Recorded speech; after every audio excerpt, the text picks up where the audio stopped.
This is Gary Butterfield. This is Cole Ross. And you're listening to Watch Out for Fireballs Dispatch, the monthly Q&A listener response episode announcement topic prompt podcast. Yeah. We should probably, there should be a quicker way to sell these, Ridged I think. chips.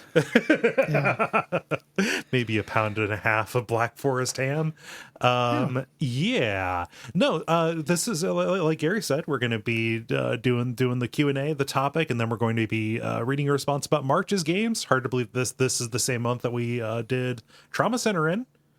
The Trauma Center feels very long ago. It does. Fortunately, nobody wrote in about it. So it seems unfortunate to me. it is pretty unfortunate, actually. But I don't have to remember anything about Trauma Center.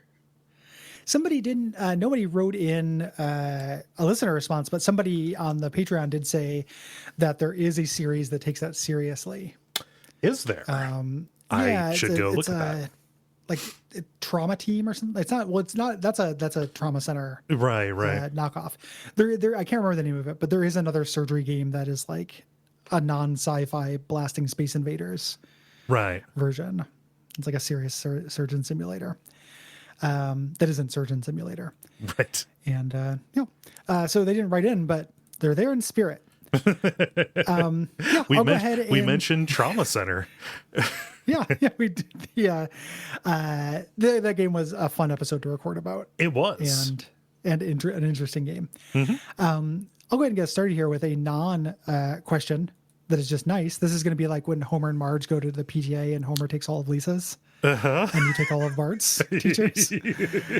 Joseph said, kind of disappointed I don't have anything to really ask, so I'll just say to both of you, let you guys know that I enjoy your show, listen to your episodes almost every day. And yes, that means I re-listen episodes. Thanks for all the hard work. Thank you. We don't usually include stuff like that in this show. Yeah. Everything to Guppy is the show where we include all the reviews, and Days of Future Cast will do positive feedback. Mm-hmm. But on this one, we usually don't. But thank you, Joseph. Yeah. Appreciate you. Thank you. It's nice to throw one of those in. Just something for us. And I didn't want to ignore the feedback. It was right in there. Yeah. And a bunch of the other questions are, who do you think you are and how dare you? This month. So we just wanted to balance the scales a little bit. Yeah, just you buffoon. How much do you weigh? Like just really, really mean stuff. Like we're your parents' cousins. Like it's not good. Uh-huh. Yeah, we brush past that because we're fragile. We're fragile human beings. Mm-hmm. I'll get us started here. I'm going to abbreviate this question just a little bit, but Matt, starting here with some game questions, says, each year when a new Call of Duty or something like that comes out, I can't help but feel a certain amount of revulsion at the setting these games take place in. I feel modern conflicts don't have a place in video games or media at all, for that matter. Comes across like an unsubtle propaganda, and millions of people eat it up. They go on to say that there are actual victims of these conflicts, and we are being asked to pretend to shoot scores of people without blinking an eye. So what do we think about the fact that these games come out based on real ass stuff, and they gets well reviewed because the shooting is a 9 out of 10? The fact that it gets well reviewed doesn't bother me. Right. Because, that this is, we've talked a lot about the difference between like a critic having problems with elements of the industry versus a specific game. Yeah. So like if I read a review of Call of Duty, Sandstorm 2000 or whatever the newest one is, and it spends most of the time talking about this subject, I don't think it's not Call of Duty 10's fault that this is the industry. Yeah. So I don't have a problem with it being a review thing, but I do think this sucks about the industry. Like I do think that, having games, that not, which even trivialize is the wrong word, greatly simplify, Yes.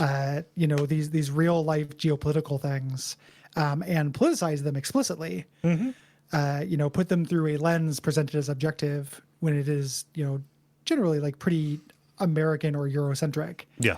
And it's thinking, I think that does suck balls. Not the good kind of sucking balls either. No, not a consensual ball suck. Yeah. Like just like you got caught in a pool. Yeah. Like you're trying to fuck a pool, swimming pool. Yeah. Not a Tim pool. Even that would be shameful as well. That would also be suck. That would also be horrible. Yeah. Don't. But yeah, I think it blows, and it's also gross. Like I think we talked about this a bit when we talked about Spec Ops. Yeah. The Line, which is kind of a critique of this, like characters get sent in all like oorah and then find out there's a lot that they don't know and the situation is more complex and you're punished for it over the course of 7 hours. I think that like you can do games about modern conflict if you want to say something other than, oorah. Other than shit. Yeah, dude. Yeah. I think that, part of what this question's getting at is like cultural criticism versus product criticism, I think. Yeah. Talking about the broader role of, these games that, do glorify war or are funded propaganda, talking about those is different than talking about the actual kind of thing itself. That said, I feel like it's worth at least mentioning, like, yeah, I should probably think about what this is doing by being out there. There's the fact that, Call of Duty as kind of the banner version of this has been shying away from anything like even resembling modern conflict. They went a couple space ones. Yeah, like they went vaguely into the future, like about the time it became like, less fashionable. And then they're also doing the, Black Ops and stuff like that, which has its own problems. Like when you're taking missions from, Ronald Reagan and going to Latin America, there are probably some real questions that you should be asking. Like just because that took place, 50 to 40 years ago doesn't mean it doesn't still relate to like problematic shit that goes on today. Sorry for using the P word there, but it kind of went there immediately. Yeah, it was what came out when I thought of what that is. Yeah, so like it kind of dances with it, but it's not been a thing and until that studio revived fucking 6 Days in Fallujah. Yeah. So. Which I'm sure is going to be, a quick mute on Twitter for me. Oh yeah, because if and just to clarify my position, like I am pro cultural criticism. Yes. I like them separated. Yes. Like I want to read really long, thoughtful, well-researched think pieces about this aspect of the games industry and the way that video games romanticize Western adventurism. Yeah. And I also want to read about if I choose to, check it out, I want to see also if the shooting is good. Yeah. I think they both count. I just don't want one to overshadow the other. Right. I don't know. We talked about it in the Trauma Center episode. What I would like to see is, a game where you're working as an aid worker, working as a combat medic. Make me, maybe one of the white helmets in Syria. This is just another way for you to try to get MASH the game. God damn it! Sorry, you discovered it, dude. Yeah, you can't stop pushing for your MASH game. Or like I like this game a lot. I don't talk about it tons, but I do like it a lot. This War of Mine is a great war game. Oh, that's so good. Yeah. Also. Yeah, that game rules. I feel like that does a really good job of what war is about, which is it's fucking horrible. Yeah. No, just like the heroes are not the main focus. It's all of the victims. Yeah. Ugh. Moving on. Cinder Elf says, if you end up including my response to Outer Wilds this month, you'll see that I did at one point really enjoy my time with the game, but during the end game of that, when I was all set to travel to the Eye of the Universe, I burned out completely trying to get the trophy for landing your ship on the solar station. I got so tired of the game, I uninstalled it and watched the ending on YouTube, even though I'd have no problem finishing it at this point. I realize this is partly my fault for trying to get that trophy at all, but a lot of trophies help you find fun new things to do in games. This one led to me attempting to do something only YouTube trick boys should be trying to do. Kind of like YouTube trick boys. Instead of focusing on the things that make the game great, like exploration and reasoning. So my question is, do you have any experience with the game's outer or inner reward system leading you wrong? I get hung up on self-imposed challenge stuff sometimes. Very rarely is it driven by, or like it's actually never driven by an achievement. If I could never see an achievement again, I would, I'd take that. I'm pretty good at ignoring those. Yeah, chip upgrade. But like I will do things like, if I'm playing, like when I played Fallout 4, there's a quarry with a Deathclaw, and I'm like, I'm not supposed to fight this yet, but I have a bunch of Nuka-Cola mines and some weird random shit. I bet you I can kill it. And spent a long time killing it, and then got random level loot. Yeah. For it, and it blew. So that's kind of the closest thing. Like, yeah. I don't have a story about this. I'm pretty good at let's say ignoring this, even if like a quest looks like it's going to be pretty boring. I probably won't do it if it's like go and do the scavenger hunt, like that kind of thing. Usually the thing that gets me hung up is not a reward structure. It is, oh, well, it should work this way. And me very stubbornly trying to make it work the way that I think that it should. Yeah. Yeah. I've been, that's come up a lot in real life for me. And I came up with one of those like really good, relational metaphors that, doesn't translate very well. Like it's not useful. Okay. But whenever I think of that problem, I think about me and all my friend group in high school got really into playing Boggle for a little while. Okay. Peggy Hill. All right. It was very Peggy Hill.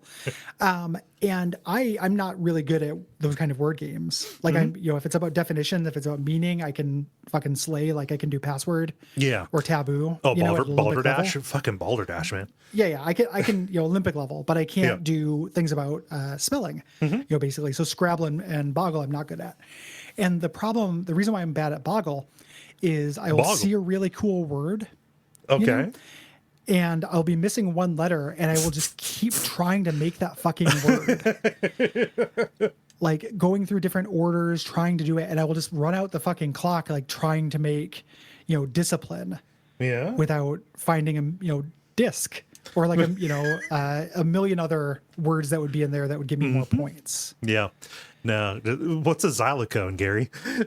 Yeah, exactly. Like, but if somebody gets out the dictionary when they're doing that game, you stop playing with them. Oh yeah, no, you never let them get into your house again. Yeah. So if you go to a date and there's like, let's say you have a choice between two dates and one of them has Atlas Shrugged and one of them has the Scrabble dictionary, like that's a real fucking toss up because those are two very different problems with people. Yeah.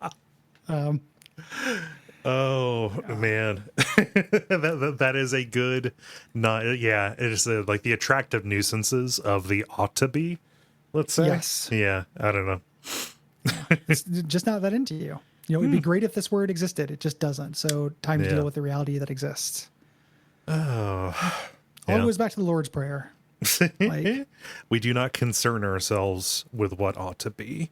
We simply thrive in what is. Yep. Yeah. Andrew says, feel better, Gary, and hopefully Cole doesn't have any health problems either. I'm doing okay. Gary, do you have an update for the fans? I'm at about 90%. Cool. Controllers are good. The mouse is still difficult for me. And every once in a while I'll do something like, I don't know how relatable this is, but my blanket had slipped off my feet. And rather than like sitting up like a person and putting it over there, I tried to like toss it. You're right. Right. I don't know if anybody ever does that. And that like activated classic pain. I was like, oh yeah, I'm still doing a thing. Yes. Yeah.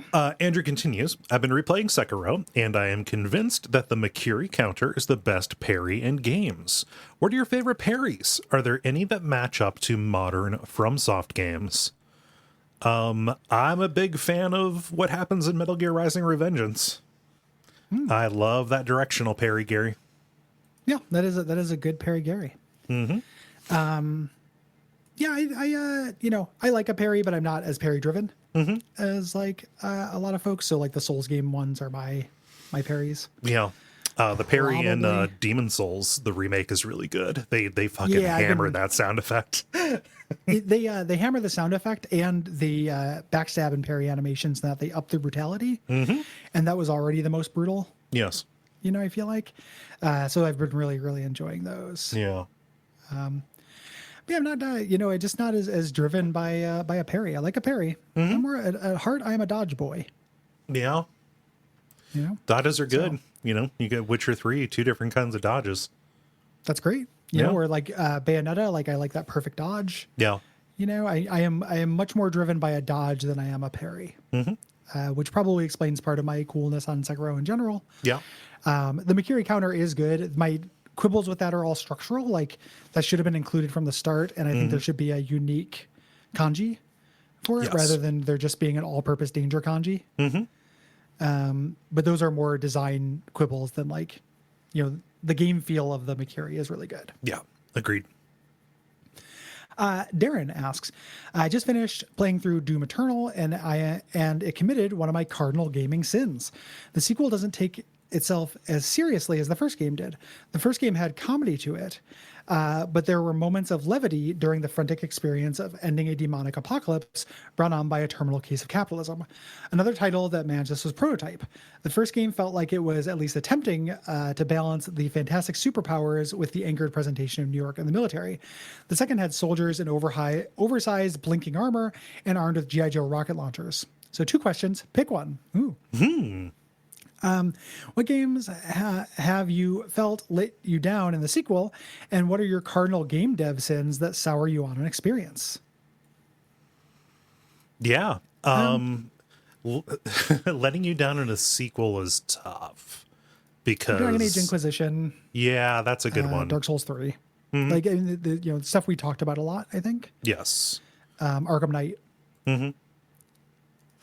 Yeah, those are all good. Those are all good examples. And then obviously, like when a franchise goes off the rails, you're Silent Hill Homecoming and stuff like that. Yeah. And then my the current gaming sin du jour that I'm thinking about, because Divinity Original Sin 2 doesn't do it, is when you complete a quest before you're given the quest, and then you go to the quest giver and the thing resets. Divinity Original Sin 2 accounts for this. Like somebody would be like, oh, well, you have to go, check out my downed caravan. You'd be like, oh, I was already there. And the game rolls with it. And then you get something like Dragon's Dogma where you do that and then the dungeon just repopulates.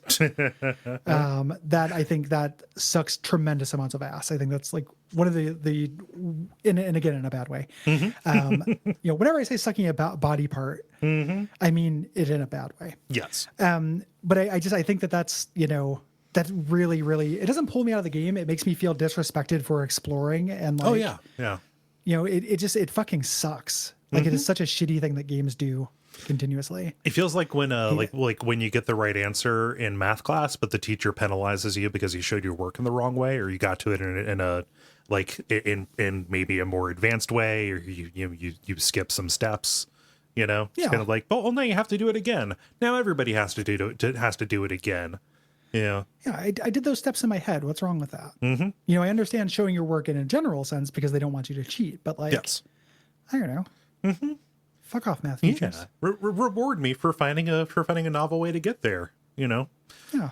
I want the immersive sim that is the school experience.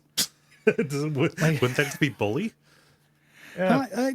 Not very immersive. Yeah, I want to be able to get all these problems, through Cockney ways, like event crawl my way to success. Yeah. It's hard to think of like a cardinal game dev sin. I get less tolerant of control being taken away from me, but I think that's just like a general thing, Yeah. Running towards the camera, that sucks. Yeah. I can't think of an especially interesting answer to that. Yeah. There's lots of like not that interesting. Triangle jump sucks. Oh God, triangle jump. No. Yeah, Triangle jump's real bad. So. Yeah. Let's see here. Speeve writes, have you ever initially bounced off of or been turned off of a piece of media, movie, game, etc., and then come back around to really liking it? Dark Souls comes to mind for me. I initially really despised the game because it seemed like it was difficult for difficulty's sake and poorly put together. A few years later, it ended up clicking with me and becoming one of my favorite games. Another one would be Attack on Titan. I thought the first season was nonsensical and really overhyped, and ended up coming back 6 years later. And it was one of my favorite things because of the direction it ended up going in. This is a principle we talk about a lot with Dark Souls. That game, I believe, has an incubation period for the people who end up really liking it the most. It's hard for me to think of a game version of that right now. A lot of the games that I love are just kind of love at first sight. A general media one is I initially really didn't like Tim and Eric's Awesome Show because I came to it from Tom Goes to the Mayor, and that just had more structure than Tim and Eric did. Tim and Eric was a little bit overstimulating, and then eventually, like by like season 3, I got it. Just because I had a friend in college who was like, "Oh, here's this. Watch these particular sketches, and this will unlock it for you." This is again another standard answer, and I'm bouncing off this, but that was what me with Dragon Age Origins. That took me 3 run-ups where I got to the dwarf mines the first 2 times. Yeah, and it's like, this fucking sucks. And then eventually got into it and now like it. Yeah, never fell in love. It's something that was hyped to me as, hey, it's Baldur's Gate some more. But ended up eventually working for me enough to enjoy. I initially bounced off of the original Fallout and Planescape Torment because of the interface problems. This is back like maybe when they initially came out on GOG, or just when I had to pirate them or what have you. Doing them for the show got me over those humps, though. Yeah. Trevor Byrne asks, what are your favorite examples of ludonarrative consonance / harmony? I have a really good one for this. Again, it's a stock answer. It's something I've talked about on the show. But I in The Walking Dead season 1 by Telltale, spoilers, at the climax, when you get to where you're strangling the kidnapper, the prompt to strangle disappears before you're actually supposed to stop. So if you stop strangling at that point, he gets the upper hand. But if you keep strangling because you're very invested, you get the upper hand. And I kept strangling without really thinking about it. And I was like, wow, this game made me feel a thing to do an action past when it was, guiding my hand. That's some really good ludonarrative consonants. Yeah. For me, let's say Brothers, A Tale of Two Sons. I think that is a very well put together game for what it is trying to get across.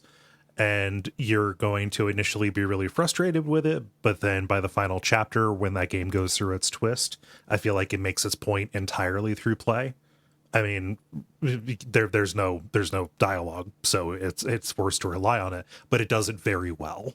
The way that the control scheme, let's say, changes context with the story and what goes on. Yeah. Gotta love that game. I wish that studio made stuff that I was more interested in now. That It Takes Two game does not look interesting to me, and A Way Out was, problems. We talked about that. Yeah, it was funny. It wasn't meant to be funny.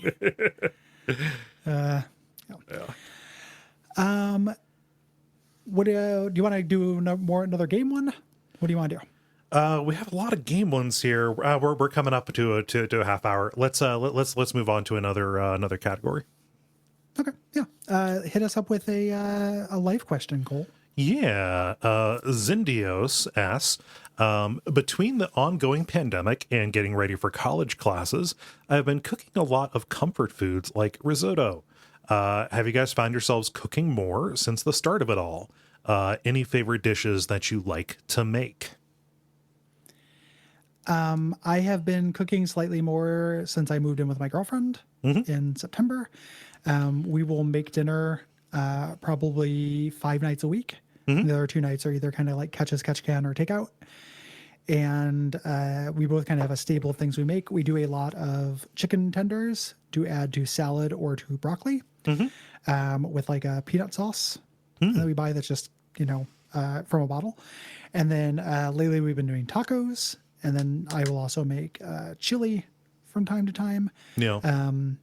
Things kind of that nature, like a lot of chicken and, salad, or chicken and peanut sauce and a vegetable Yeah. very frequently. I've been doing a lot of soups. Like, I've got an Instant Pot, and that is really good for making like vegetable soups. Things like that. So like red pepper lentil soup is really good. Just generally like looking up recipes for that as it goes. But otherwise, just like a lot of basics. Like I have gotten pretty good at cooking a steak on the stovetop, right? Like that is just a basic cooking skill that I've worked on for a long time, and I actually prefer it to using my grill now, which is weird because I initially hated not having a grill, and now that I have a grill, I don't use it for that. The griller's lament. Yeah. So Classic griller's conundrum. yeah. Something that has been really helpful is back at the beginning of the pandemic, when it seemed like food security was going to be a much bigger problem, I got a vacuum sealer, and that has been a godsend. Specifically, I have wasted so much less food because now when I get vegetables or fruit or anything that could like spoil, I immediately process it and then vacuum seal it. So like if I know, okay, like you can take fajita vegetables and put them into everything. Like I made a fajita vegetable quesadilla last night. And ate that with some black beans. And like all you have to do is, saute some chopped up onions and peppers on the stovetop, and then put those in a vacuum sealer, and then take that out and boil it or put it in the microwave, and you can add it to literally anything. Vacuum sealer has been a big plus. Moving on to media questions.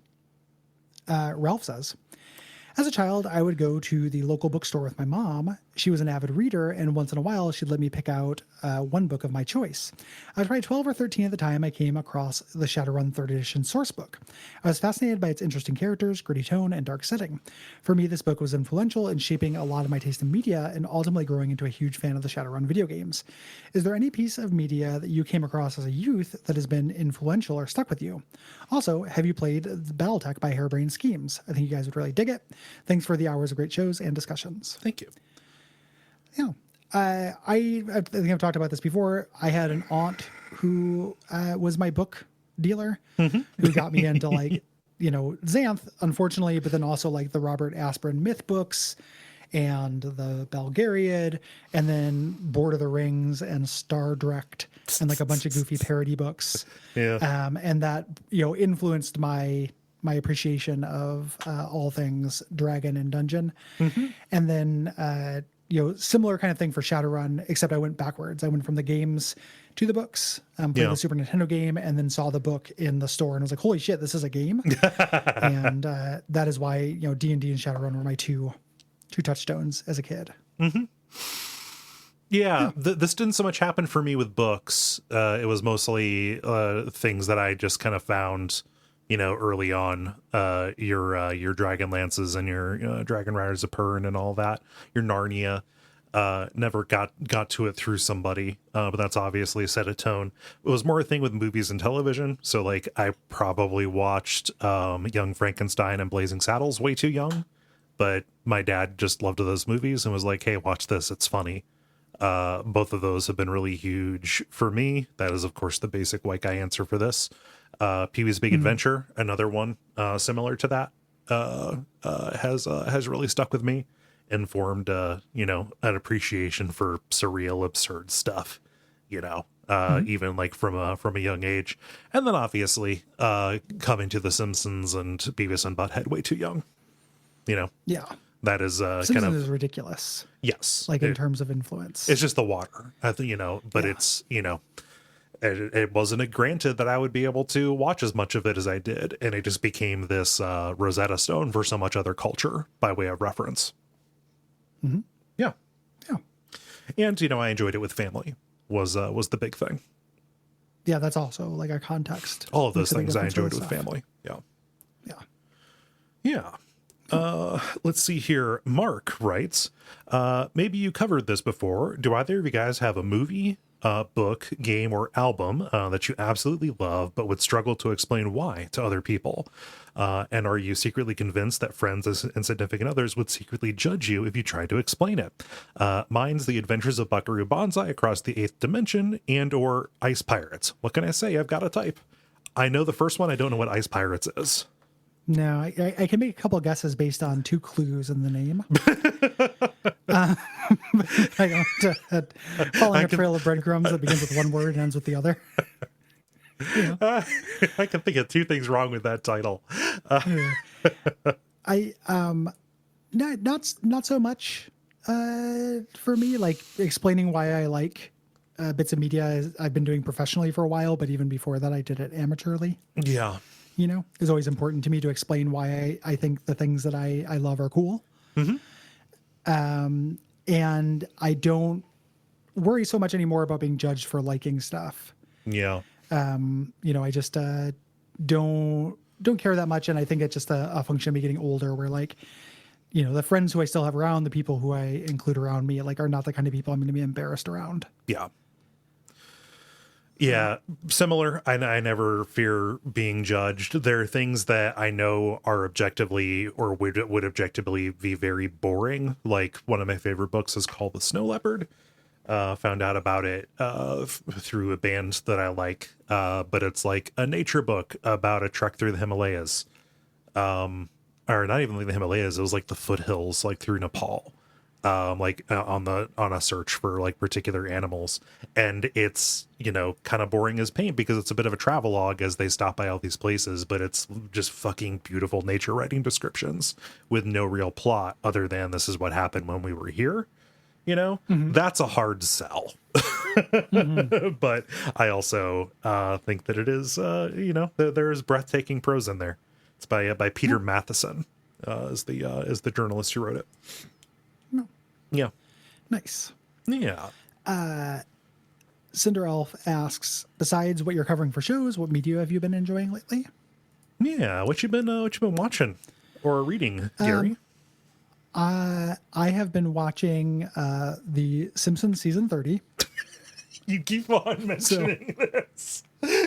It's the Lords of the Fallen of the Simpsons. Okay. And I watch it every year. I'm coming to peace with late Simpsons as once they get kind of fresh blood writers in as being a show that is funny.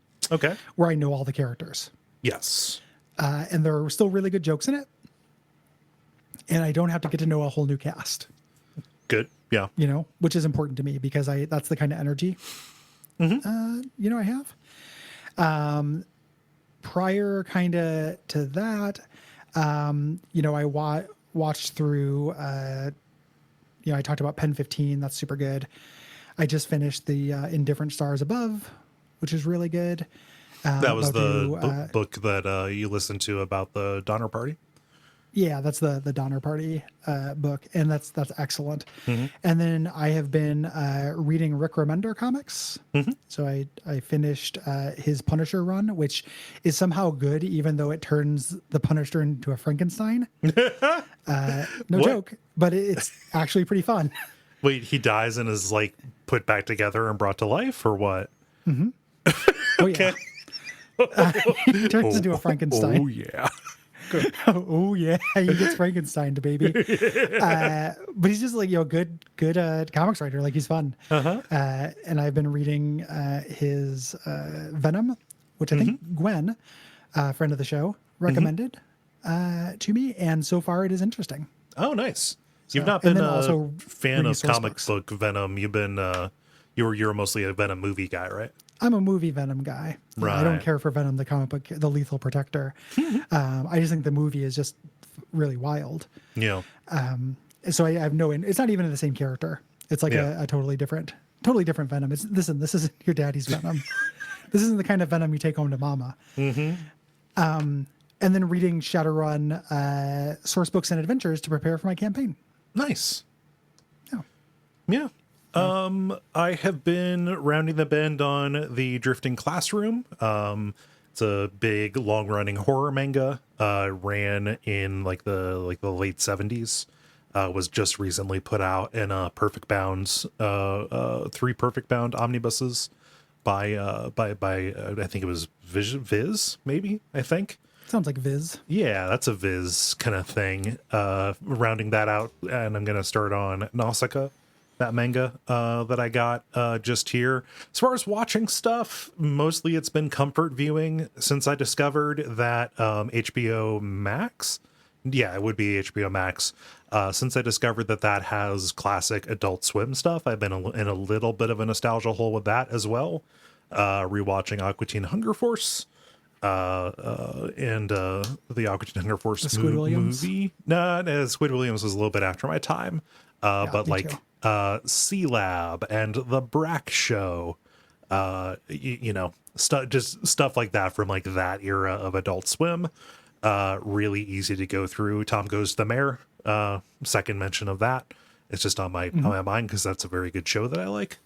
Yeah, so just kind of going down a hole on that.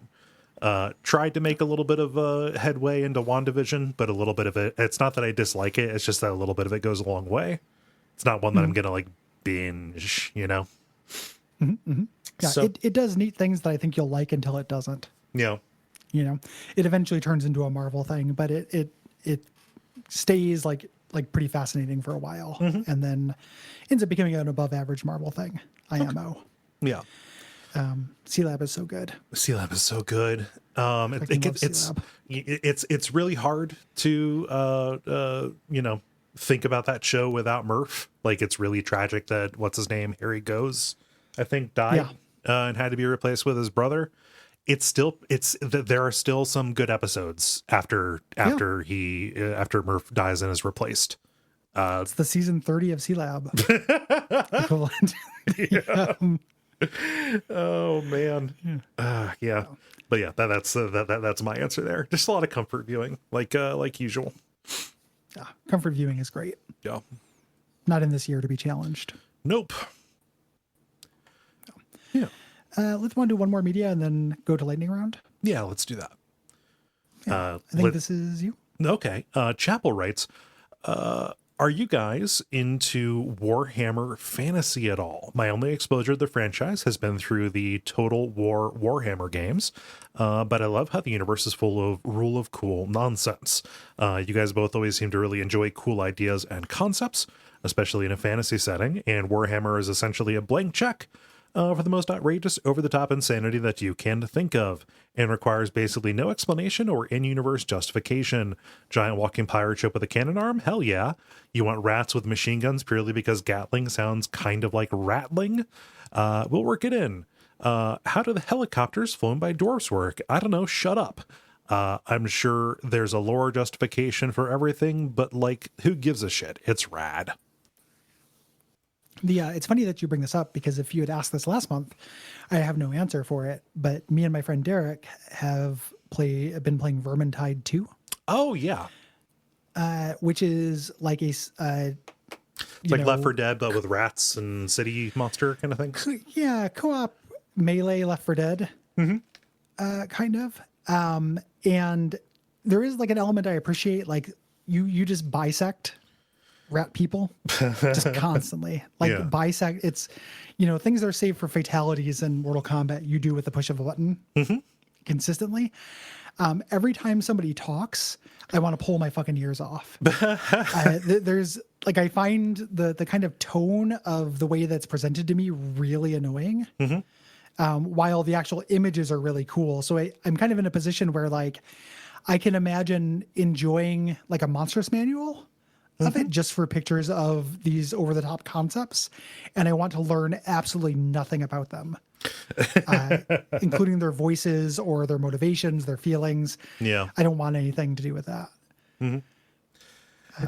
Yeah, anything Warhammer, either fantasy or 40K, is just a huge blind spot for me. I never got into it when I was young, and at this point, there's so much of it that it's really intimidating. I can appreciate the aesthetic, and the ideas that have bubbled out to me are pretty interesting. But as it stands, I think most of my exposure to it has been through the Blizzard equivalents with the serial numbers filed off. Yeah. Yeah. Lightning round. Patrick Taylor says, have you thought about doing more episodes on shorter games? I think that there are some good bite-sized episodes out there that might be fun to hear. Your lips to God's ears. Yeah. I love doing shorter games for the show. I think that we can make really fun, breezy episodes on those. So much of our episodes now, I feel like, are patron demands. Yep. Even after we rebalance the pricing tier to kind of take a little bit more control over that.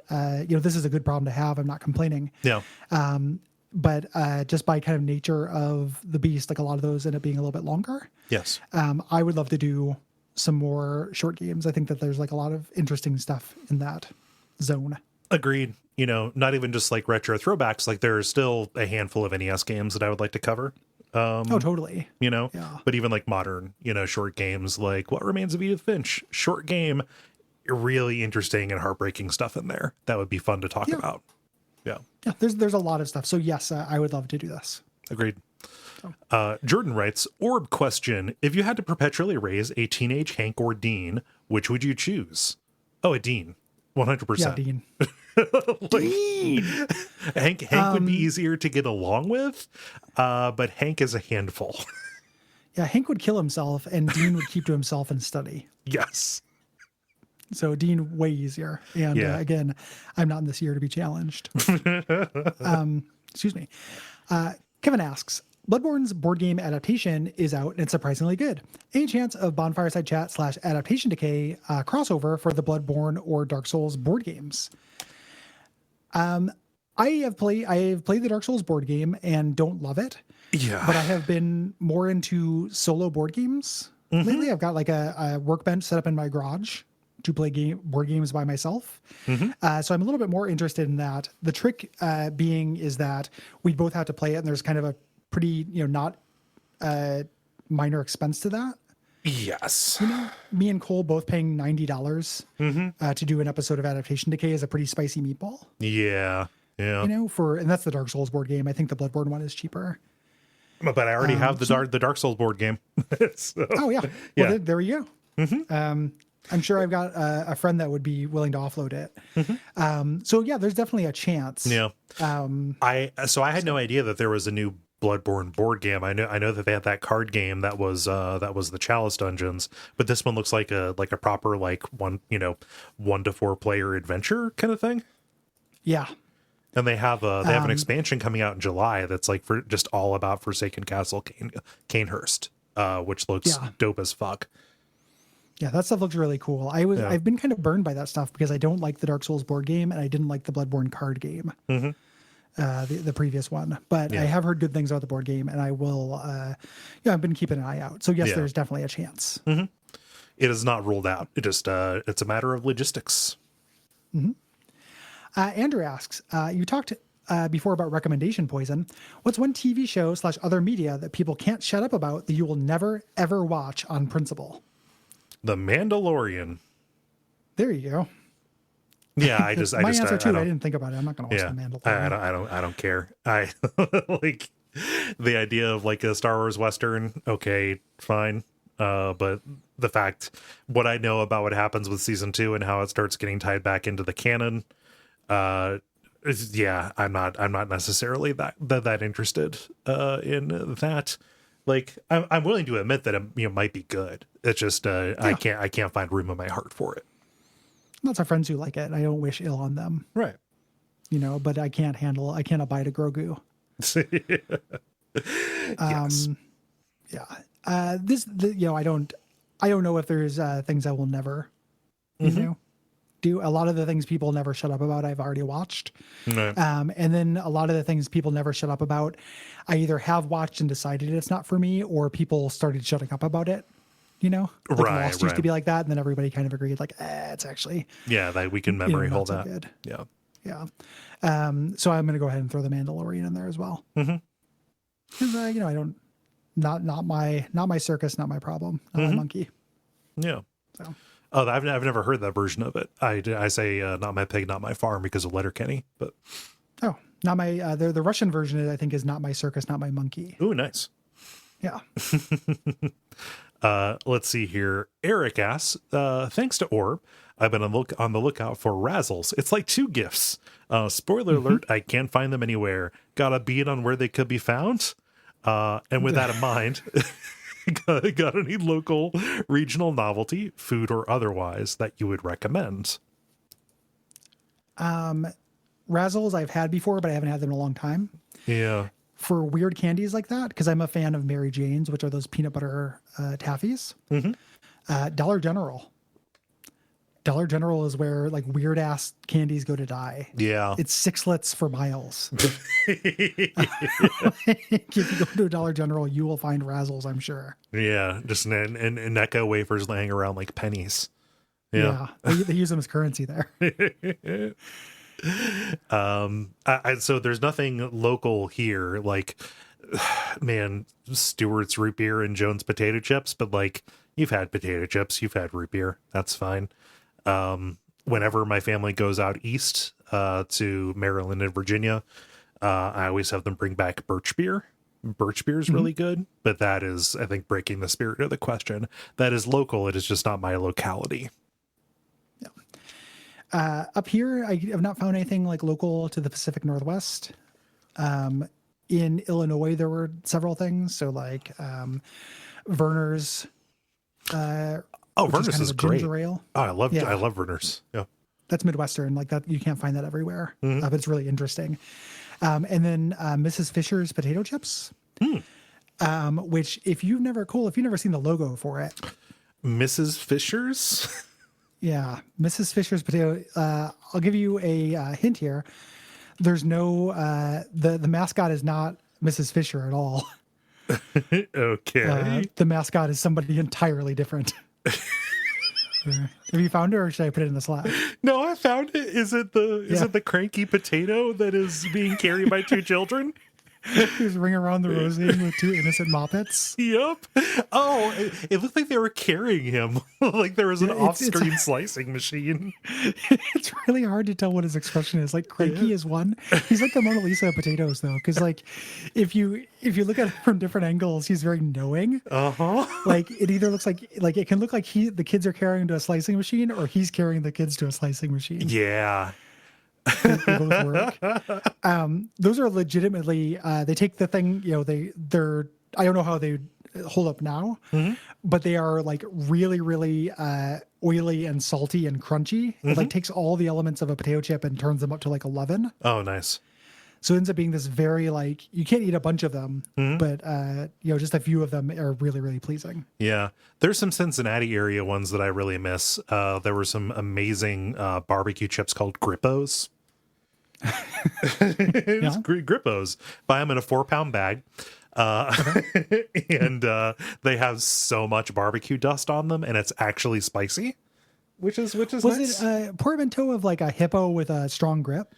I have no idea why it's called Grippos. Okay. It's just they're just called Grippos. It sounds like a fake. It sounds like Chippos from The Simpsons. Is what it reminds me of. But yeah. And another beverage. I would fucking kill for some Ale 81. Oh yeah, I can get that here. Oh, you can? Fuck, dude, I can't find it anywhere around here. I was looking at buying 12 packs, but it's like $20 to ship it. Yeah, I'm pretty sure that is one of these sodas. I mean, I would need to double check. Yeah. I think that is one of the sodas that will show up in like novelty soda shops around here. If I find some, I'll send you some. It would be really, really expensive to ship. It would be easier for me to have a meal. Not if I hollow out a book. Yeah, fill it with soda. Yeah. But I love Ale 81. Ale 81 with a little bit of bottom shelf bourbon in it. Yeah, that's good stuff. Yeah. Mark also asked an Orb question. Nice to see people responding to Orb. Yeah. I kind of started hatred, but I feel like most other fans really like him. What's the appeal? Most other fans don't. In my experience, it's the opposite. Like, I think most fans hate him. Because he's a replacement Brock. Yeah. Well, he's a replacement Brock, and he's also a sympathetic pedophile. Right. Which is not the easiest sell in the history of characterizations. Yeah. I kind of like Sergeant Hatred because I like that they take him seriously. Yes. And, I'll talk about that at length, like when we get to him in the show. For me, that is the appeal. I don't Boy, how to phrase. I think that people 100% have control over their actions, but I do think that in some ways what turns you on turns you on. And people who are turned on by things that are incredibly problematic, I have a modicum of sympathy for, Right. provided they do no actions Yes. related to that. And Sergeant Hatred is very canonically and specifically trying his best to not Yeah. act on that. Now, Sergeant Hatred isn't real. They made him, and they could have just made him not, Right. a pederast, Right. and that would have been a move. That would have been a good move. But if I buy into the fiction enough, like if I step into the magic circle enough to buy him as a character, I appreciate that they take him seriously and that he is a victim of his impulses rather than somebody who wallows in them, like the guy on the Family Guy. Like his arc is actively about trying to resist this stuff. Yes, and he successfully does. Yeah. Yeah. I think that's interesting. Again, no, I'm not trying to here's the clip to cut from this. Gary's sympathetic to pedophiles. Like, no, No, certainly not. But Yeah. it just, I do have, you're turned on by weird shit. Like, I don't control what I'm turned on by. Right. Right. I don't sit down and be like, okay, today I'm going to be turned on by this. Like, no, just like what kind of moves your dick. Yeah. And I'm lucky enough to where like what moves my dick is within very acceptable parameters and Yeah. doesn't hurt anybody. Yeah. It does that there's no victim associated with it. Yeah. Yeah. No, I fall pretty much in the same lane, while also saying if Sergeant Hatred's very existence intersects with a horrible experience that you had, you are under no obligation to see it as acceptable. Oh, absolutely not. Yeah, Like it is I would one of the just- most understandable cilantro things in the world. Right. Yeah. I fault no one. Yes.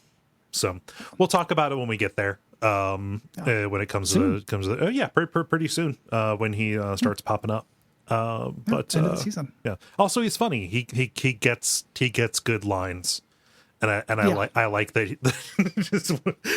He makes a Henry Darger reference, which is really Yeah. fun. It was written by Henry Darger. Like, it's a funny joke. Yeah, You know? like I didn't. I was not expecting a Henry Darger drop. Yeah. So somebody in the Slack said that him and King Gorilla are king of the rough chuckles.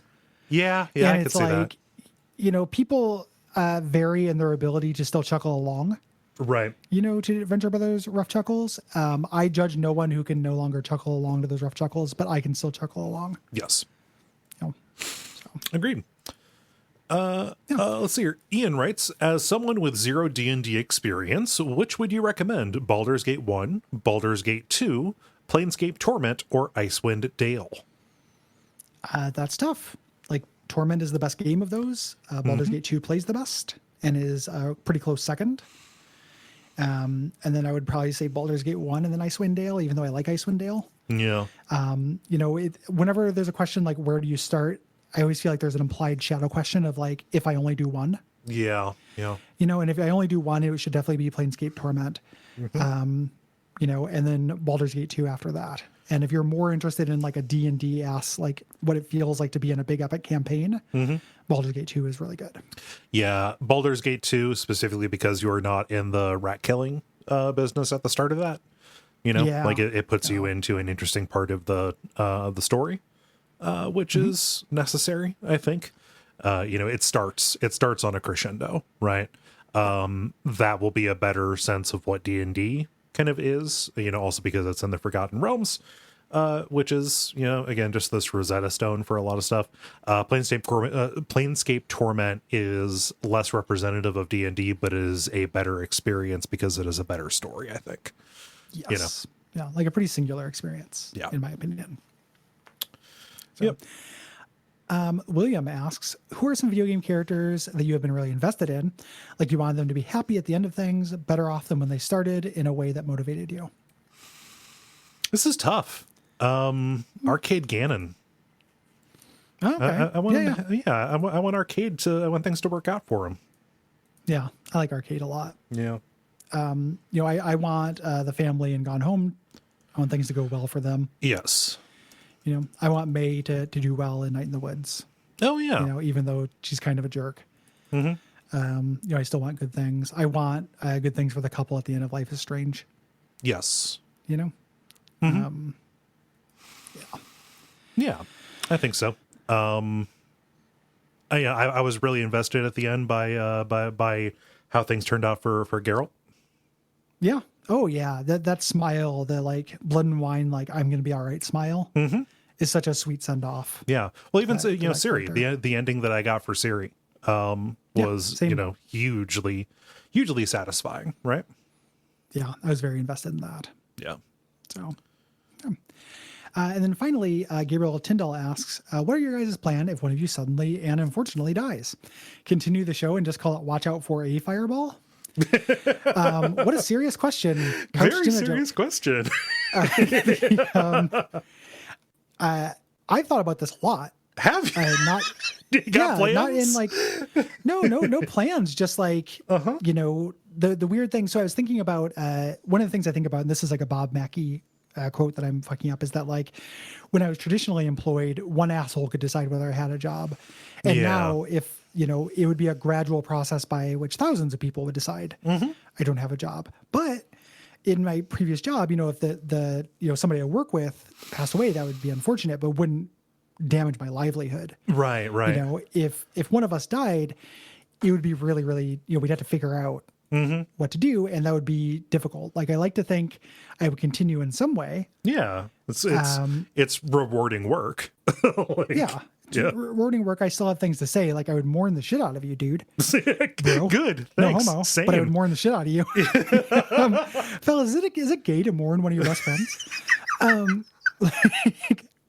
would mourn you a lot, but I also I would try to continue, and I don't, I wonder about that kind of thing because I feel like the network as a gestalt is kind of what brings the boys to the yard. Yes. Because every once in a while we'll get a review where it's like, Gary, you're great. Cole sucks. Cole, you're great. Gary sucks. But for the most part, people like both of us. Yeah. I think. So I wonder about the success of that.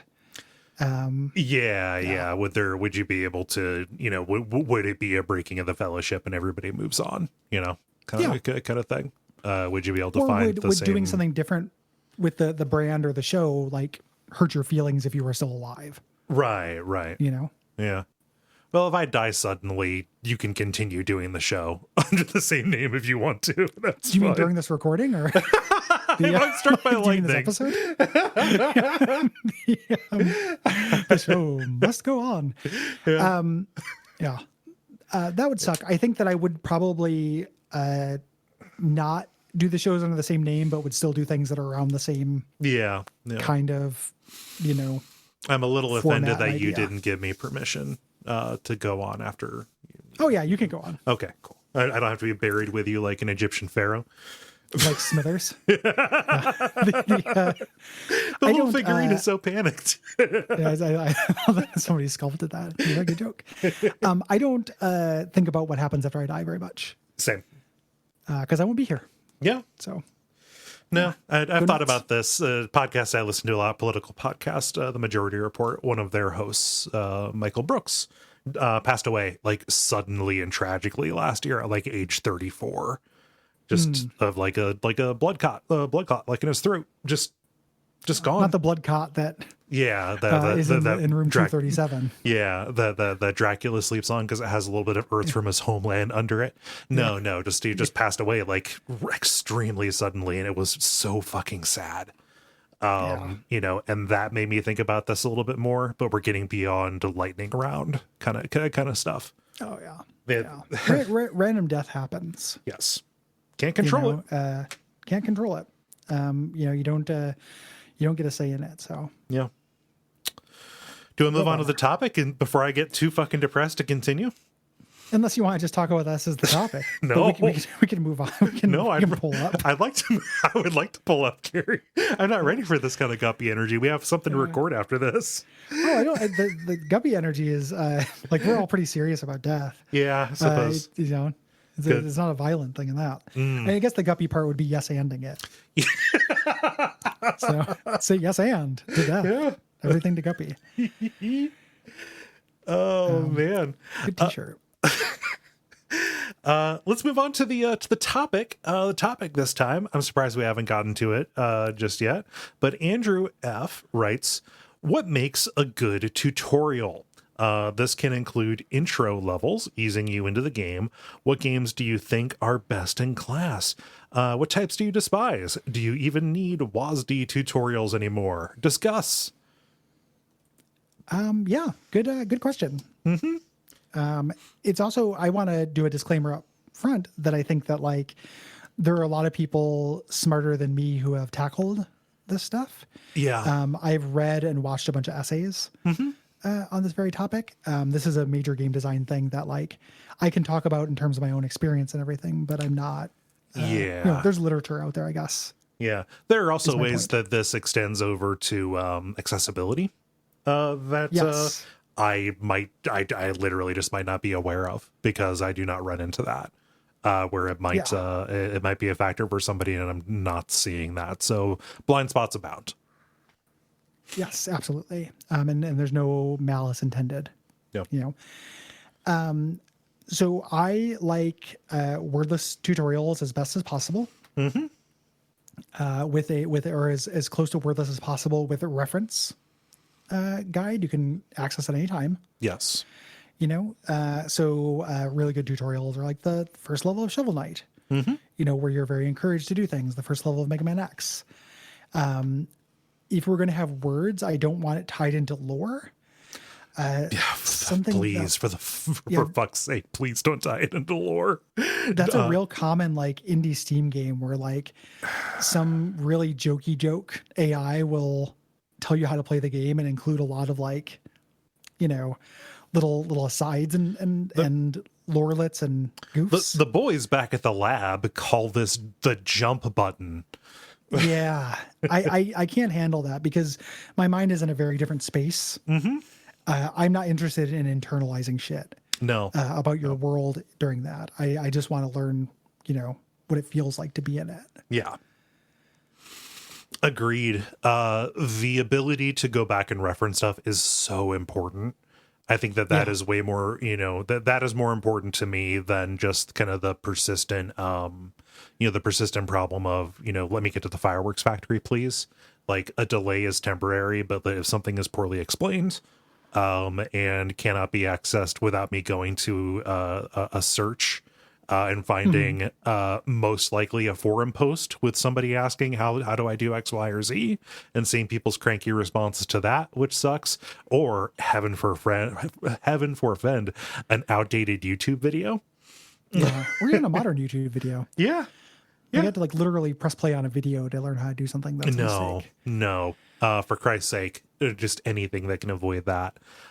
Some exceptional games that I think have done very good with reference here recently, Monster Train, which I've had in my mind because I've found a way to play that in bed, which is big thumbs up. Comes out soon. Oh, it does. I'm so excited, Gary. Yeah.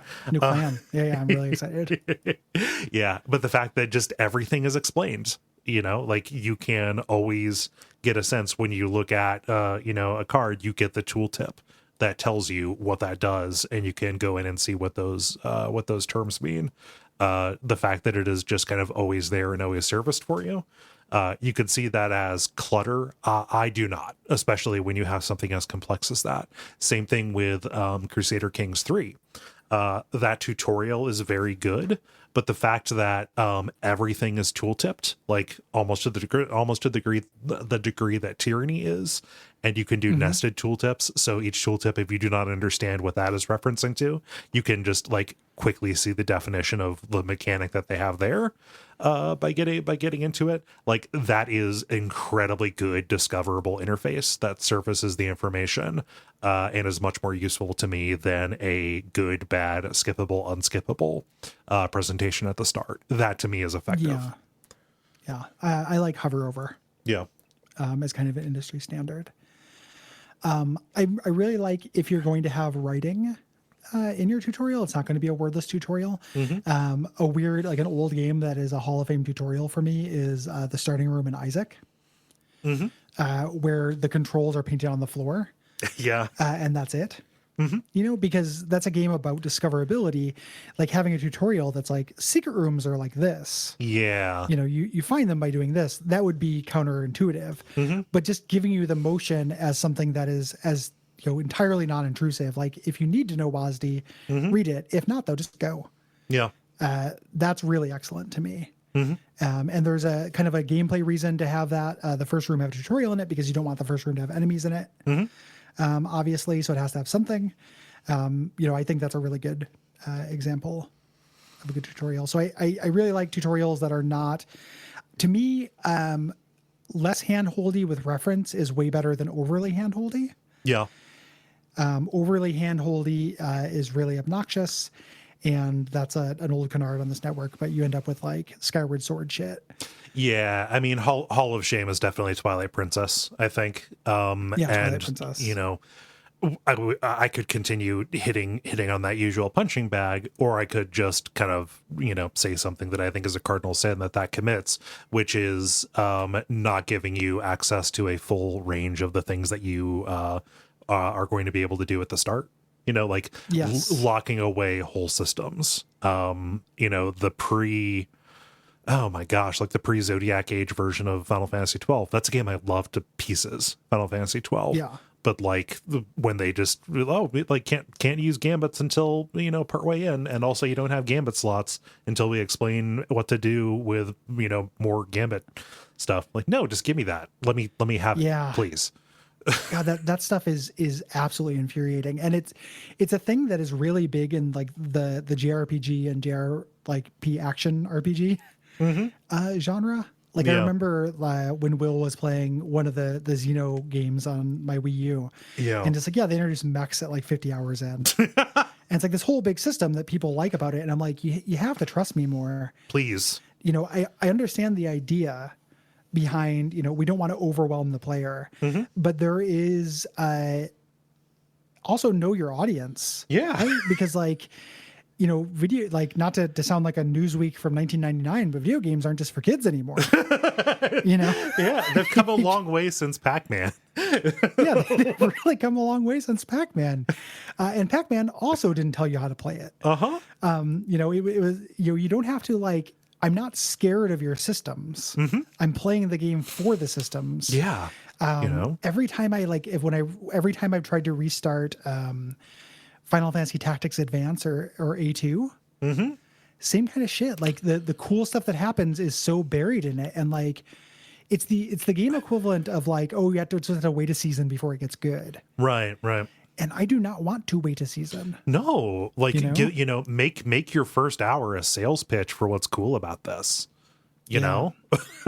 Please, include it, and it's especially annoying because there's not a story reason for holding all that stuff. It's not like it's a fucking big mystery, right? Yeah, the world would know about Gambit systems.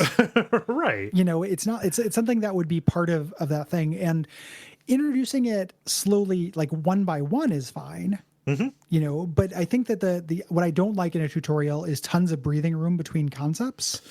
Yes. And I don't like treating concepts as if they're more complicated than they really are, in a way that insults my intelligence. Yeah. Gambits in that game are a cool thing about that game. It is not that hard to understand. No. And if that is different for you, that's why I want that backup.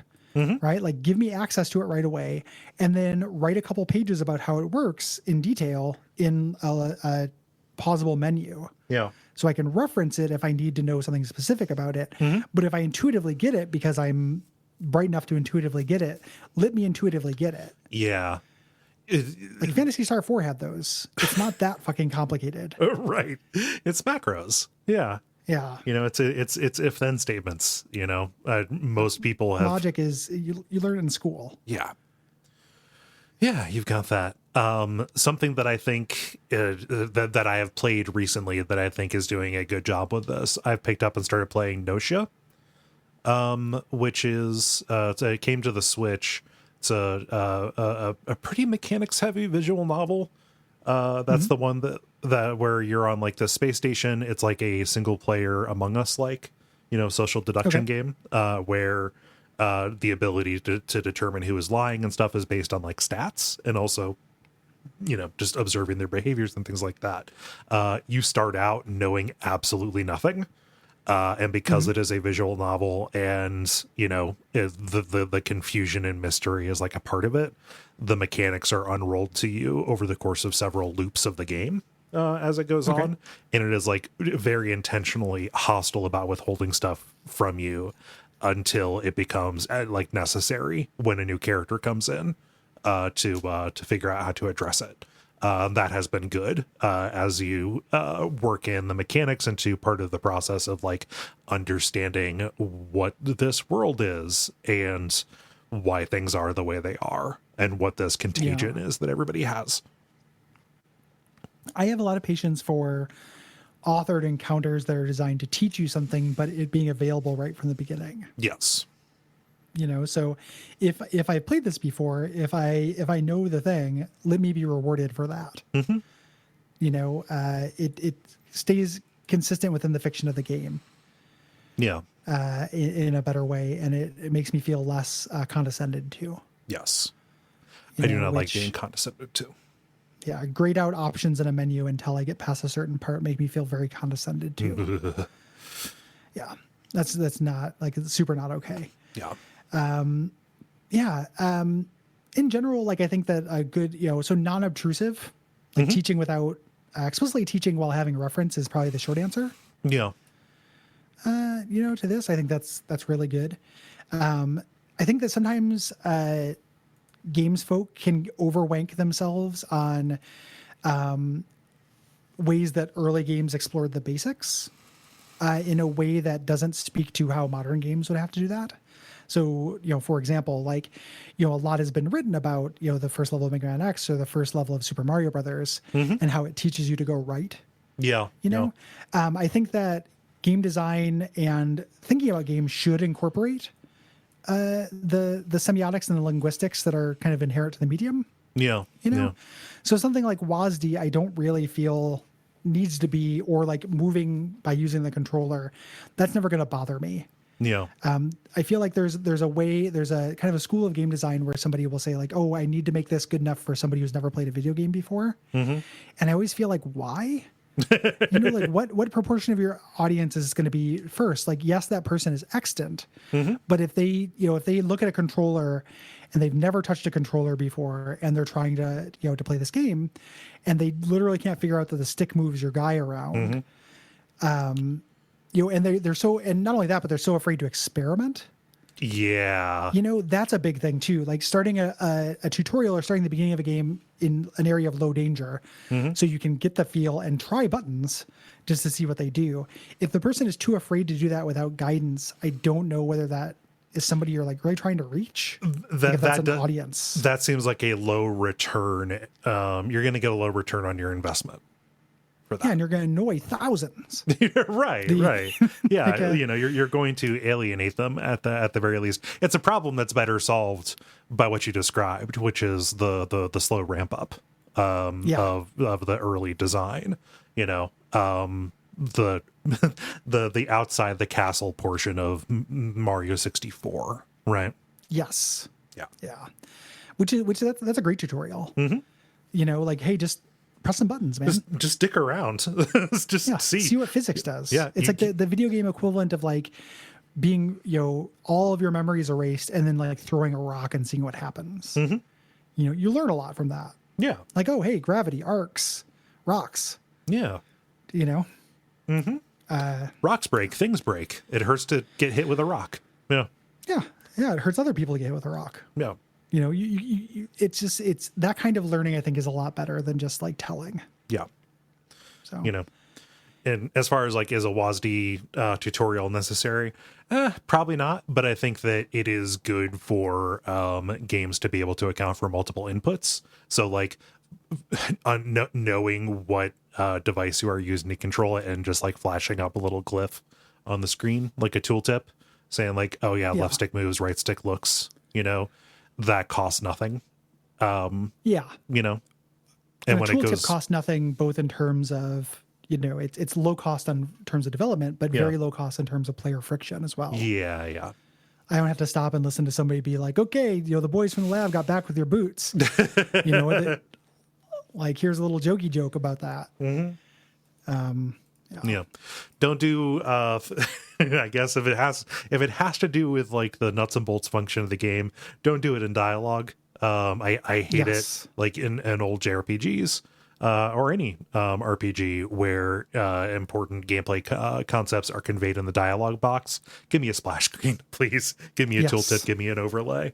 I don't want to have it explained, 2 lines at a time. No. Yeah. Absolutely not. I think that's pretty good. I think so. Yeah. Let's get into our responses. We did not get any responses to the trauma center. Yeah. As we mentioned, that's okay, but it was still fun to talk about. And I think that episode is very fun. Agreed.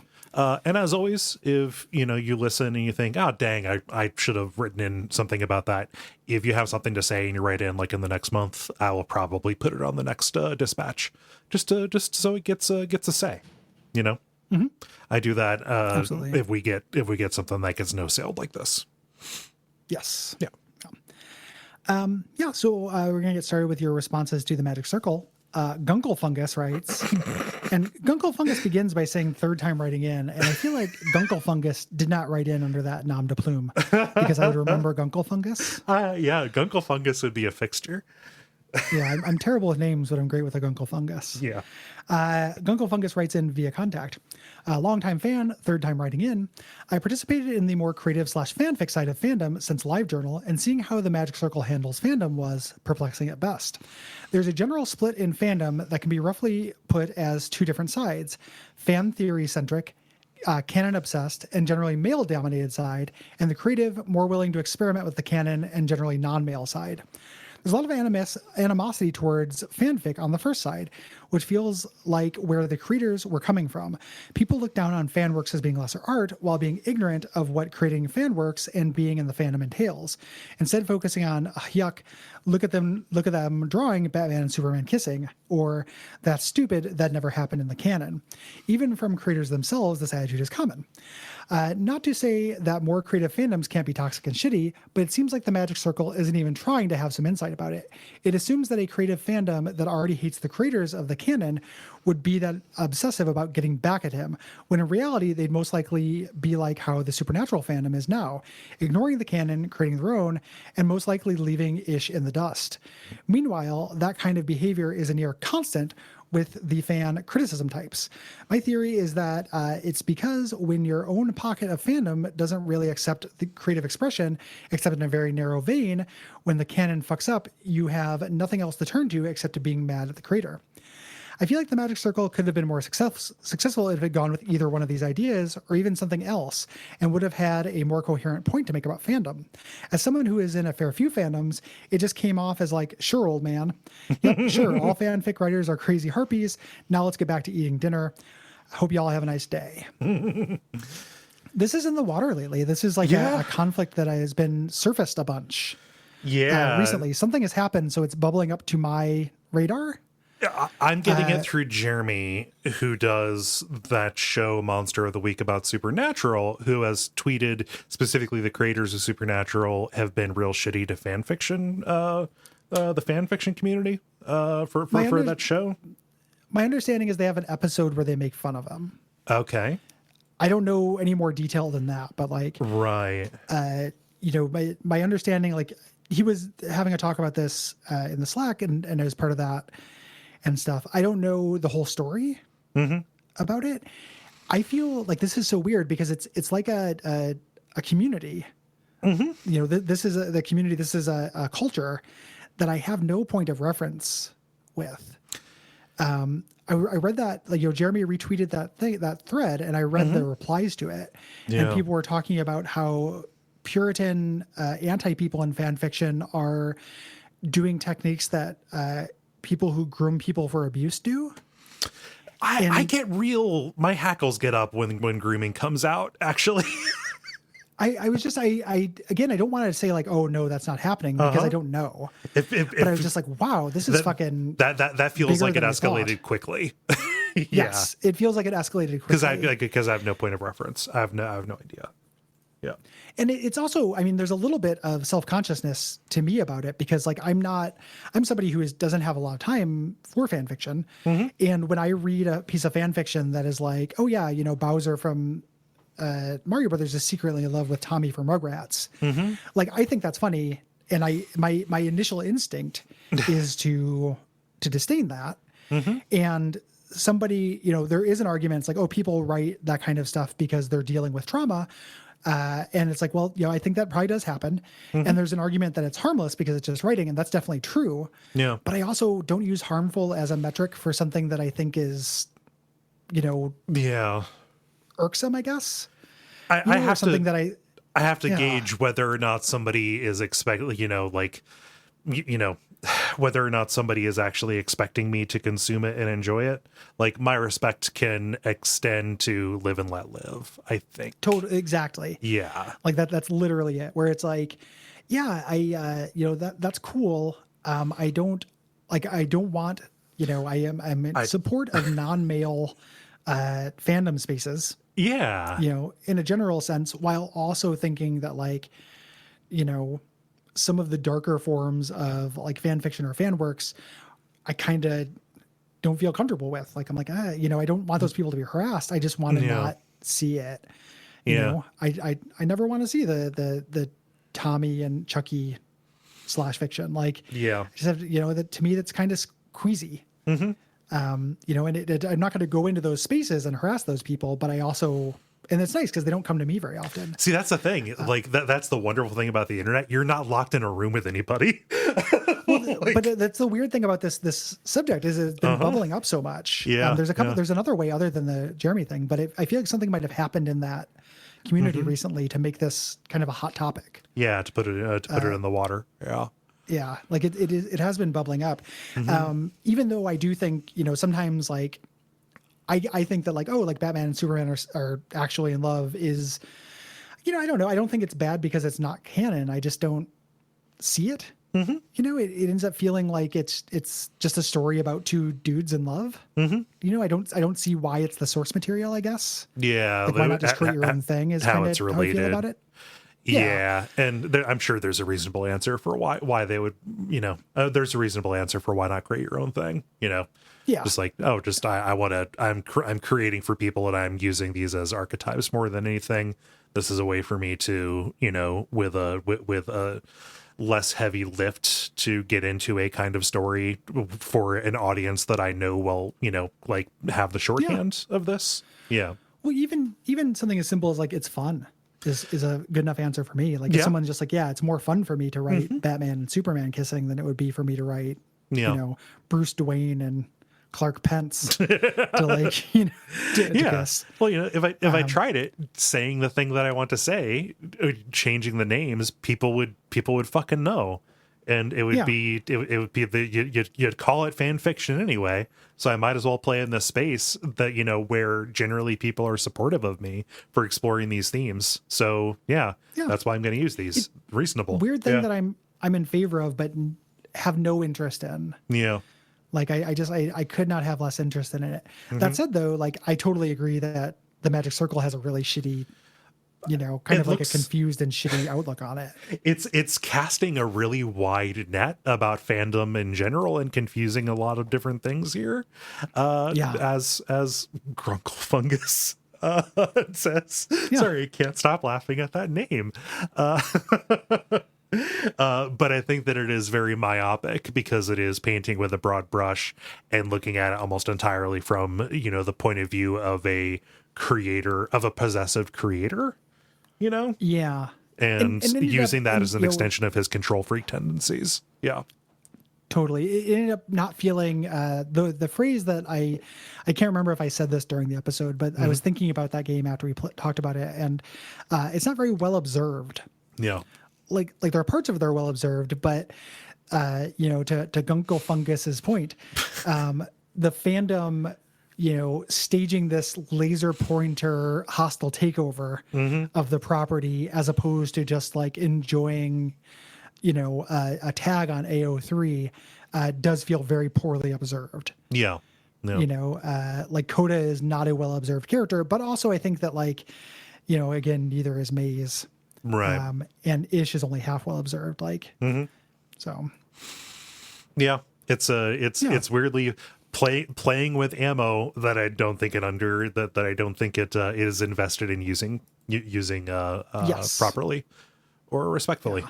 Yeah. And even as somebody who is not a guns and that kind of ammo, that kind of gun and that kind of ammo enthusiast, Yeah. I can see that they're not really doing it well. Yeah. Well, it resulted in like a weird story, or at least weird story beats, and it informed a whole character who didn't land for us. Like Yeah. it informed the thing being not good. Yes. Yeah, and that's where it intersects. You know. Yep.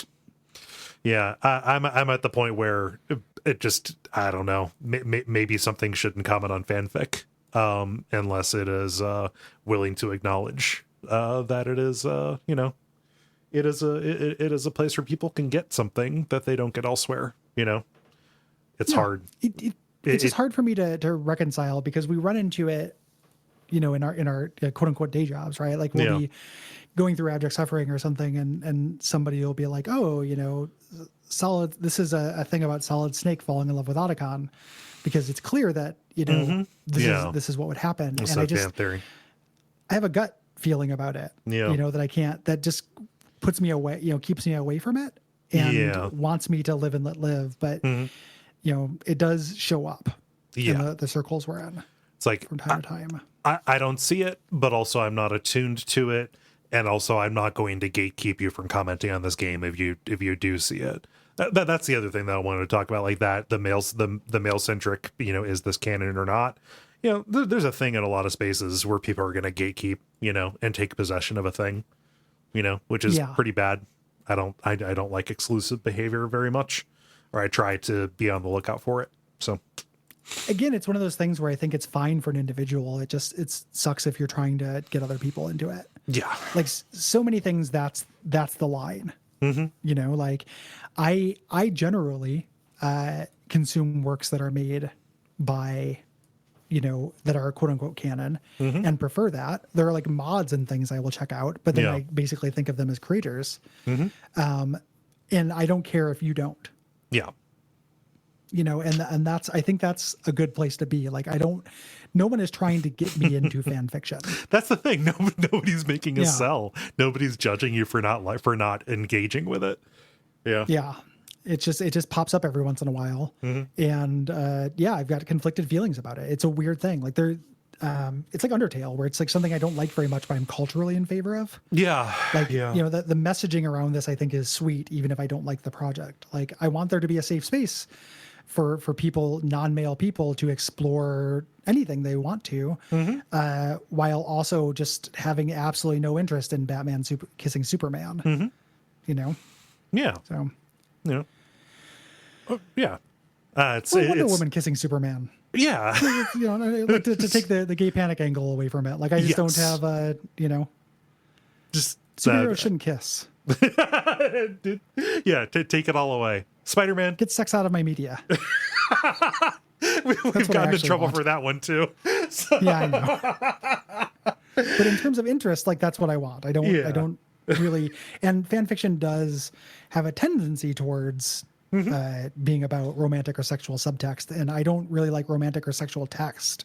I'm not going to get into romantic or sexual subtext. Yeah, like if a fanfic was just like a cool adventure about a little explored part of a thing, part of a property. Yeah, more appealing to me. Yes. Joe, who was the person who requested this game, says via contact, I'm very interested to hear what you think about the Magic Circle, and I thought that I'd share a little background on my experience with the game. Many years ago, I was a games journalist living in London and working on a piece for Eurogamer about a canceled modern-day reboot of Thief called Thief: Dagger of Ways. I was pulling mainly from a half-completed pitch document that I'd gotten from the University of Texas's video game archive, which is mostly contributions from Warren Spector and chums. As part of that research, I spoke to Jordan Thomas, who worked on the project and is the Magic Circle's lead designer and studio founder. Jordan had also created the infamous Cradle, the Shellbridge Cradle level from Thief 3. I That's great. interviewed Jordan for about an hour after a short demo of the Magic Circle. The conversation was wide-ranging, going over the details of Thief Dagger of Ways, the Cradle, and other canceled games that he had worked on or knew of in the System Shock and BioShock franchises. It was fascinating to play the Magic Circle shortly afterwards and see the links to some of those stories expressed in Jordan's design philosophy in that game.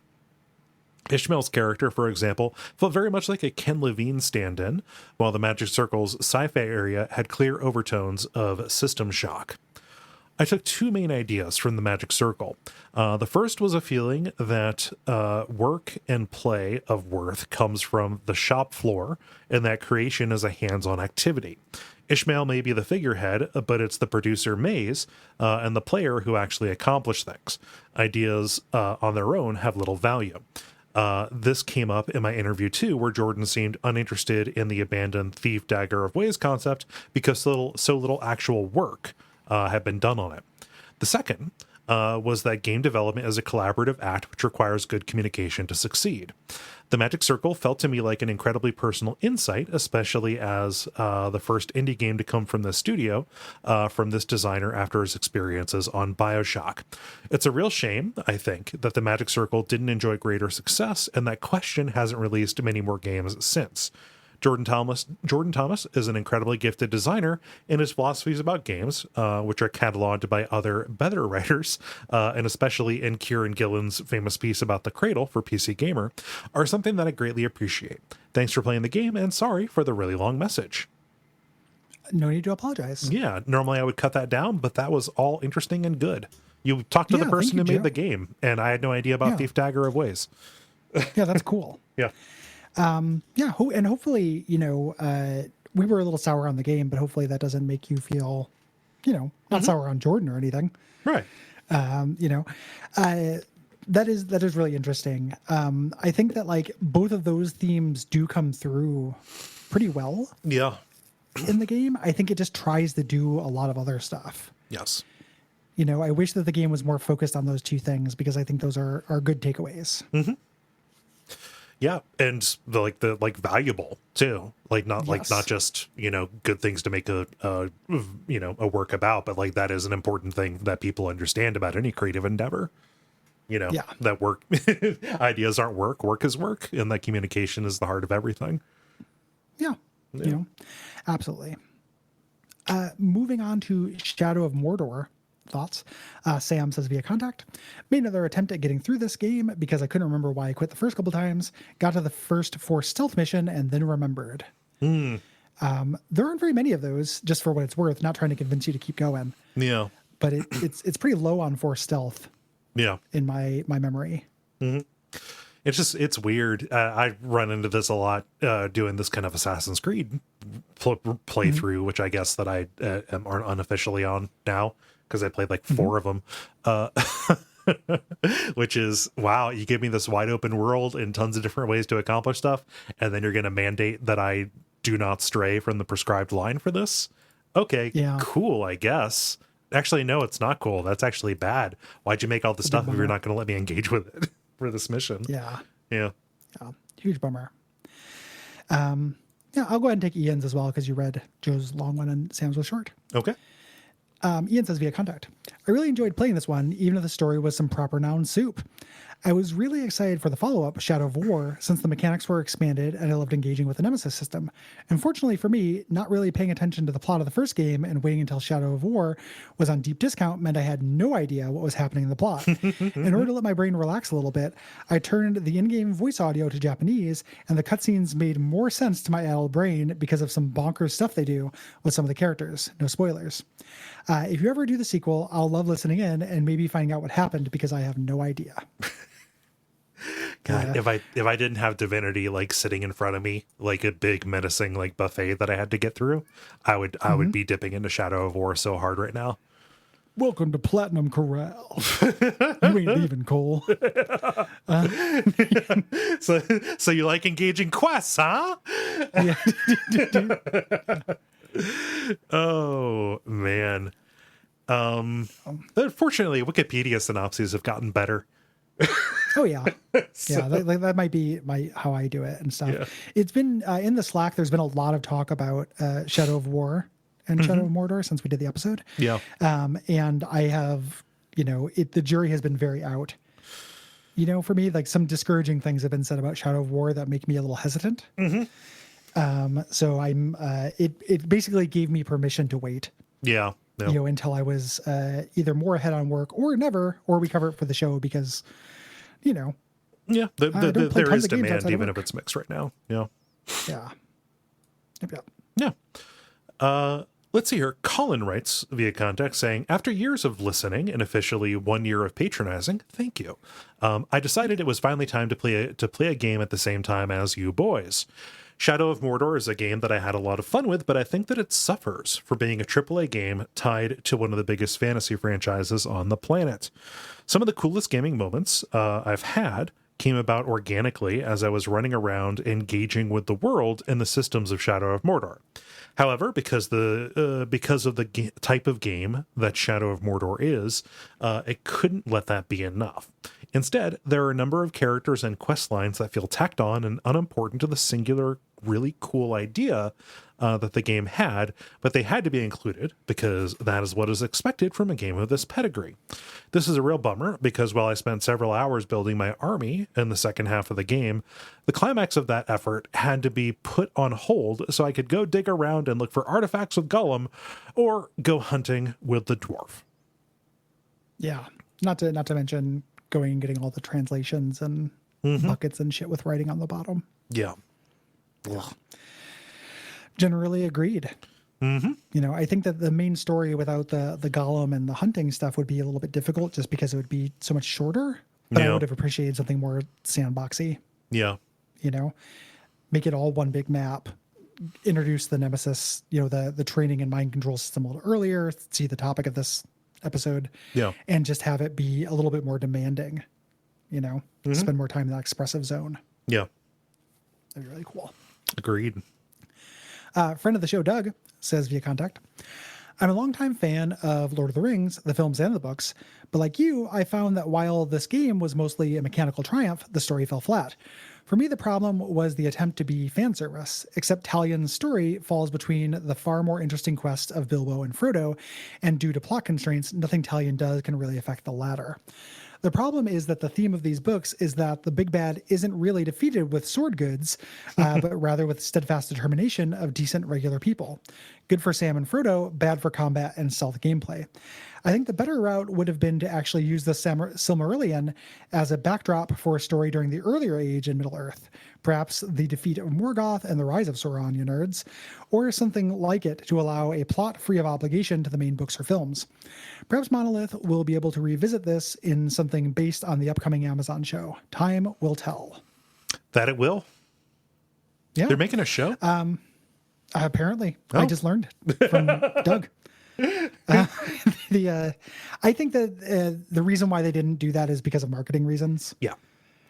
I think that I don't think that's a good excuse for anything. Marketing doesn't matter to me in terms of piece of art's quality, but I think the reason they had to have some Gollum, they had to have some Sauron. Yeah. Had to throw in some Peter Jackson bait for you. Doing something in the Second Age would be a little bit like having like Star Wars Knights of the Old Republic. Like, oh, it's Star Wars, but it's thousands of years before anything that you know and care about happens. Yeah. Yeah. I had a discussion in the Patreon comments with somebody. Well, it wasn't Doug, but they also kind of just had a response about it, talking about how little the game actually reflected the themes of the story, which I agree with. Like, it's pretty funny that I'll just repeat my point from that post. It's really funny that the very unsubtle theme of Lord of the Rings is that power is what will destroy the world, regardless of who holds it or what their intention is. Just like literally power is the worst force. And Monolith went and made a game where you are literally climbing a pile of bodies to get what you want and amassing a powerful army to make it happen. Yeah. See also the meme about mech, shooting over the heads. Oh yeah. The wow, cool robot. Mm-hmm. Yes. Thing where it's like, yeah, you can't. It's hard to gamify a lot of these kind of different themes. Yeah. Or to go back to Warhammer, like, just where it's like somebody says, ooh, Space Marines, cool. And the thing that's being lobbed over their heads is fascism bad. Yeah. Yeah. Yeah. And there's room for both. Yeah. It doesn't bother me that much. Mm-hmm. Except for Fallout 76 making nukes a fun playground. When it comes to my house. Yeah. What does Eli say? Eli says, this is a good game, but both of you are wrong about the quality of Lord of the Rings. Lucky for you, and probably for everybody listening, that's not what I'm writing in to talk about. I'm here to talk about the PS3 port. I've got something right here. It's not that I dislike Lord of the Rings, buddy. I've got the 4K motion picture trilogy here. I ordered that box set because I had some Amazon Fun Bucks.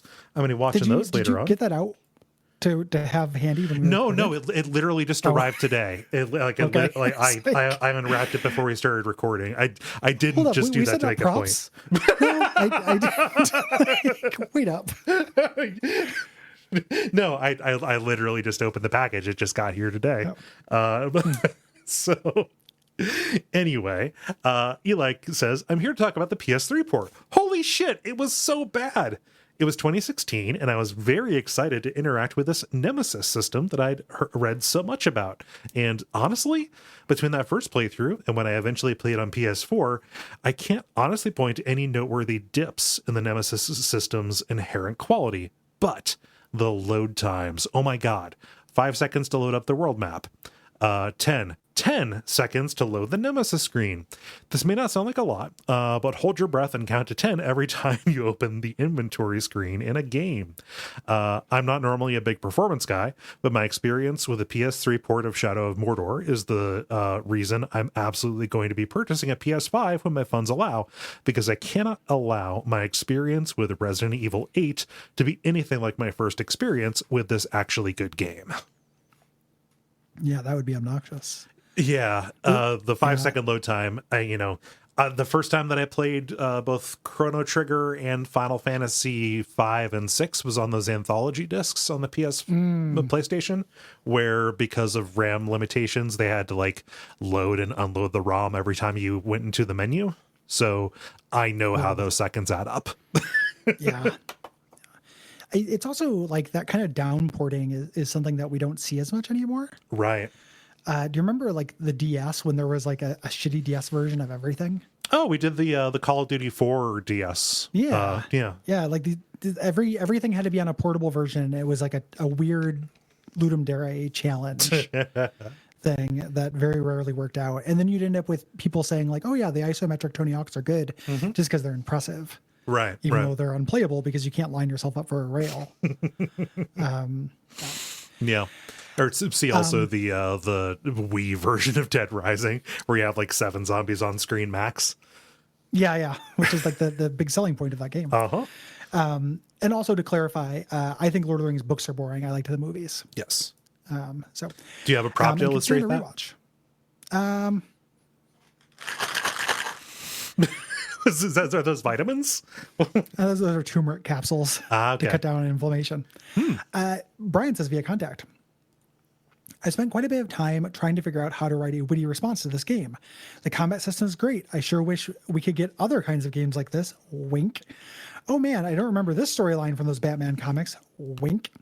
As I was trying and failing to be funny, I realized that while I certainly enjoyed playing Shadow of Mordor, I don't really remember anything about it. The main character's name is T something. He's got a dead wife and son. The Nemesis system is cool. T something is possessed by the ghost of an elf who forgets the rings. You fight the mouth of Sauron, I think. Despite not being able to recall the story, I vividly remember the gameplay. The sword combat, the dagger for stealth kills, you will submit, climbing ghost towers, riding those huge monsters, warping to ledges. It was just so much fun exploring the world. There's a lot of discourse when Shadow came out about how it was a Batman clone, but at the end of the day, I was excited to see that system be expanded beyond the confines of Gotham City, and I look forward to games like Spider-Man that take such a solid core gameplay experience and enhance it. Yeah. I got Miles Morales waiting for me for when I get caught up on work play. I'm it's really good. Excited. I need to finish it. More Spider-Man. Yeah, I got a couple hours in. It's fucking beautiful. Love a Spider-Man. Well, yeah. Yeah, and I've got the Latry on the Demon Souls remake as well, so I'm like basically my jaw's on the floor on a near constant basis now. So Yeah. feels good. Feels It's a good. pretty system. Oh, very. I just, like, and I hate to be like fancy tech guy, but I'm really happy that I got a 4K TV to play this stuff. It makes a difference. Looks good. Thanks, everybody. Thank For your you. responses. We appreciate you. If you are hearing this, it is you still have time to write in for April's games, April 15th at duckfeed.tv/contact. Yes, The Ides of April. those games are Divinity Original Sin 2. We're doing a two-parter on that one. We are also doing Riven, the sequel to Myst, and Ratchet and Clank Into the Nexus. That is a PlayStation 3.